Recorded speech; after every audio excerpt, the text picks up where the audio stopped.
കുട്ടികൾക്കൊക്കെ ഇഷ്ടപ്പെടുന്ന രീതിയിലുള്ള ഒരു അപ്പമാണ് ഇന്ന് ഞാൻ റെഡിയാക്കുന്നത്. അപ്പോൾ ഈ ഒരു വർഷം മുൻപ് ഞാൻ ഇതുപോലെയുള്ള റെസിപ്പി റെഡിയാക്കിയിട്ടുണ്ടായിരുന്നു. അതിൻ്റെ ലിങ്ക് ഞാൻ പിണ്ട് കമൻ്റായിട്ട് കൊടുത്തേക്കാം.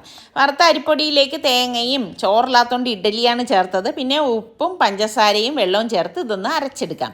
ഇതിൽ നമ്മൾ ഈസ്റ്റോ സോഡാപ്പൊടിയോ ഒന്നും ചേർക്കുന്നില്ല. അപ്പോൾ രാത്രി അരച്ച് വെച്ച് കഴിഞ്ഞാൽ രാവിലെ നമുക്ക് അപ്പം ചുട്ടെടുക്കാൻ പറ്റും. രാവിലെ എഴുന്നേറ്റ പാടെ തന്നെ ഞാൻ തേങ്ങയൊക്കെ ഒന്ന് വറുത്തെടുക്കുകയാണ്. ഞാൻ കടലക്കറിക്ക് വേണ്ടിയിട്ടാണ് ഈ തേങ്ങയൊക്കെ ഒന്ന് വറുത്തെടുക്കുന്നത്. അപ്പോൾ മാവ് പൊങ്ങി വന്നിട്ടുണ്ട്. അപ്പോൾ ഇതെല്ലാം ഒന്ന് അരച്ചെടുക്കാം. അപ്പം നിങ്ങൾക്ക് അപ്പത്തിൻ്റെ കൂടെ കഴിക്കാൻ കടലക്കറിയാണോ ഇഷ്ടം, ചമ്മന്തിയാണോ ഇഷ്ടം, ഏത് ടൈപ്പ് കറിയാണ് ഇഷ്ടം കൂടി പറയട്ടോ. പിന്നെ ഉണ്ണിയപ്പച്ചട്ടിയിൽ നമ്മൾ ഈ മാവ് കുറേശ്ശെ കോരി ഒഴിച്ചിട്ട് നമുക്കിതൊന്ന് ചുറ്റിച്ചു കൊടുക്കാം. കുട്ടികൾക്കൊക്കെ ഇതെന്തായാലും ഇഷ്ടപ്പെടും കേട്ടോ. പെട്ടെന്ന് റെഡിയായി കിട്ടുകയും ചെയ്യും. അപ്പോൾ കടലക്കറിയും റെഡി ആയിട്ടുണ്ട്. ഇതാ കണ്ട, അപ്പം നല്ല ചൂടപ്പമാണ്. കുട്ടികളാണെങ്കിൽ ഒരു 10-15 എണ്ണം കഴിക്കാനായിട്ട് പറ്റും. ഇഷ്ടപ്പെടാണെങ്കിൽ ഒന്ന് ലൈക്ക് ചെയ്തേക്കണേ.